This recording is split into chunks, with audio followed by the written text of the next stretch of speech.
The carousel had no power. The horses were missing their heads. But last night, I watched it spin. I took the job because I needed the money. Night watchman at a defunct amusement park. Easy hours. No guests. Just me and a flashlight. The place had been shut down for years. Lawsuits. A fire. Whispering Pines Amusement.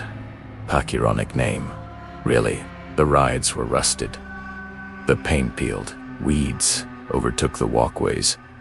And at the center of it all, the carousel, a corpse, dressed for a party. My shift started at 10 p.m. I was given a binder of incident reports.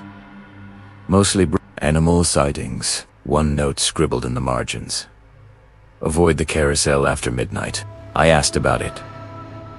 The supervisor shrugged. Old superstition. Some say it moves on its own. You'll see.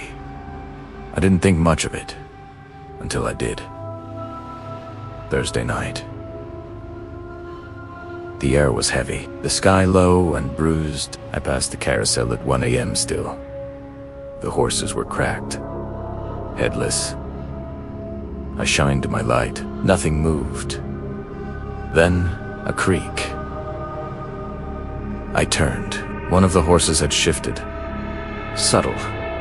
Barely an inch. I stared, waiting. It didn't move again. I logged it anyway. That night, I dreamed of music. Calliope notes drifting through fog. Something spinning slowly in the dark. Next night, I watched Camera 6. Carousel feed. 2:17 a.m. The platform groaned. The horses rose and fell. The carousel turned. No power, no wind. Then music. Warped. Faint. I ran. Fog swallowed me. The carousel loomed, but something was wrong. More horses. Whole. Heads intact. Eyes open. I stepped closer. The music grew louder. Then I saw him. A figure. Standing on the platform. Faded uniform. I raised my light. He smiled. The horses turned. All of them. Eyes locked on mine. The music stopped. Silence. Then a voice. Low. Croaking. Your turn. I ran. Back in the office. Door. Lock. Monitor showed the carousel still spinning, but the figure was gone. And one of the horses was missing. I didn't return the next night. Kajedin sick. 2:17 a.m. Camera 6 went black. Then a voice on the walkie. Distorted. Croaking. Your turn. I drove back at dawn. Fresh paint. Gleaming platform. Horses whole. Eyes glassy. On the operator's booth. My name. I stepped closer. The music started. The carousel turned. And then I saw it. A figure. Sitting on a horse. Head bowed. Wearing my uniform. I ran. I quit the next day. But sometimes, latte at night, I hear it. That music. And I know the carousel is still turning. They say Whispering Pines burned down years ago. But I've seen the lights. I've heard the music. And I know one day I'll wake up and the carousel will be waiting. The drawer was empty. Then it whispered my name, and when I opened it again, the ticket was waiting. I never meant to break in. It was supposed to be a photo walker bandicay. Forgotten places. The kind of stuff that gets likes online. But the gate was open, and the park was calling. Summerview, Fairgrounds. Shut down 20 years ago after a fire and a string of disappearances no one ever solved. I'd heard the stories growing up. A ride that kept running after the power was cut. A voice on the PA system that said names no one had spoken aloud. But I didn't believe any of it until I found the ticket booth. Small. Wooden. Paint faded to a sickly yellow. The glass cracked. The counter warped. I crouched behind the counter, tugged open the warped drawer. Empty. A snapped a photo. Then, a whisper. Soft, close. From inside the drawer. Lena. My name. I opened it again. And there it was. A ticket. Fresh. Crisp. Stamped with the Summerview logo. And the date, tomorrow. I slipped the ticket into my pocket. The air changed. The silence deepened. Then another whisper. Behind me this time. Lena, he spun around empty. The booth was too small for anyone to hide, but I felt breath on my ear. I stumbled outside. The fairgrounds stretched gray and silent. Then I heard it, a laugh. Childlike. From the carousel. The ride was half collapsed. Horses cracked and headless, but the laugh came again. And then music. Calliope notes. Warped. Dragging. I pulled out the ticket. It had changed. The date was still tomorrow, but beneath it, in faint red ink, admit one. And below that, Lena. The whispers grew louder. Dozens of voices all harangued me. Lena! Lena! Lena! Lena! I ran. But the fairgrounds shifted, paths rearranged. Every turn brought me back to the carousel. The music swelled. The ride spun faster, and then I saw them. Children. Dozens.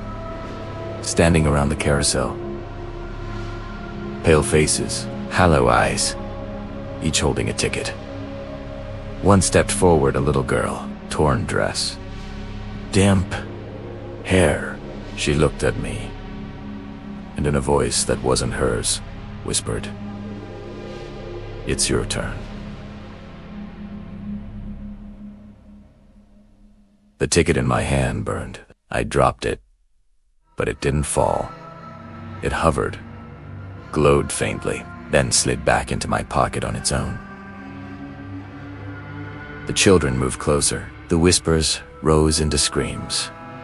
The booth drawer slammed open. Inside, dozens of tickets, all dated for tomorrow. All with the same name. Lena.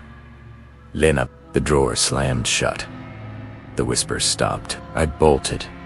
Somehow, I made it through the fence. The fairgrounds were silent behind me, but the ticket was still in my pocket. That was 3 nights ago. I burned it this morning, watched the paper curl and blacken, but when I checked my pocket an hour later, it was back. Same date. Always tomorrow. And tonight, as I sit here telling you this, I can hear it again. The drawer sliding open, the whisper of my name, and faint Calliope music getting closer. Summerview Fairgrounds has been closed for 20 years, but tomorrow, I think they're opening just for me. Every night for the past week, I've seen him, a faded mascot suit, standing across the street from my house. And every night, he's closer. I've always had a fascination with abandoned places. There's something about the silence, the way nature reclaims what people leave behind. So when I heard about Lakeshore Amusement Park, I knew I had to see it. Closed for 15 years. Lawsuits, accidents, left to rot.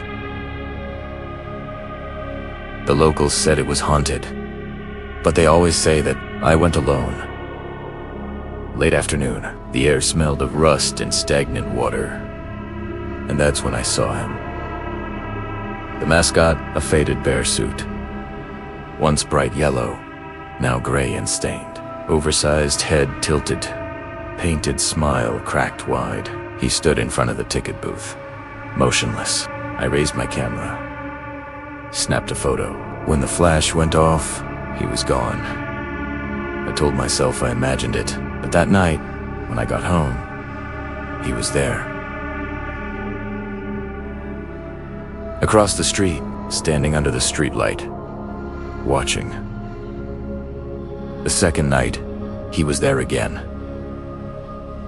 Same spot, Same tilt of the head, but this time, his arm was raised. Not waving, just pointing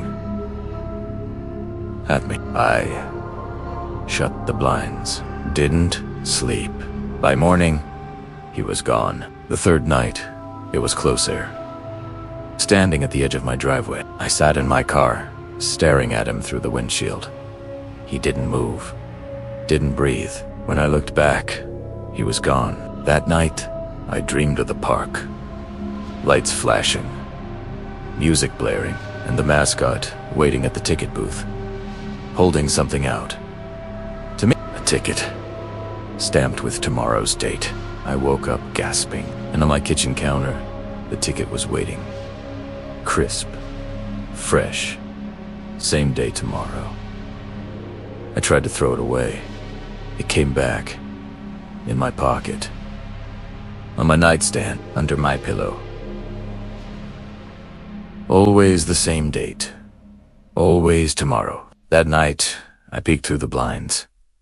He was in my yard. The mascot, painted smile tilted toward my window. I called the police. They, Sir Seth, found nothing, but I knew what I saw. On the fourth night, I woke to a sound, not outside, inside. Floorboards creaking. Slow. Heavy. The air smelled of mildew and rotting candy. And then I saw it. A shadow at the end of the hall. Tall. Round head. Mascot. I blinked, gone. But when I turned back toward my bedroom, the ticket was waiting on the floor. And this time, the date had changed. Tonight, I tried to burn it. Watched the paper curl and blacken. But when I turned around, it was back. The air grew heavy, sweet, like cotton candy left to rot. Floorboards creaked, and then I saw him. The mascot. Inside my home, standing in the corner, head tilted. Smile cracked wide. He raised his arm.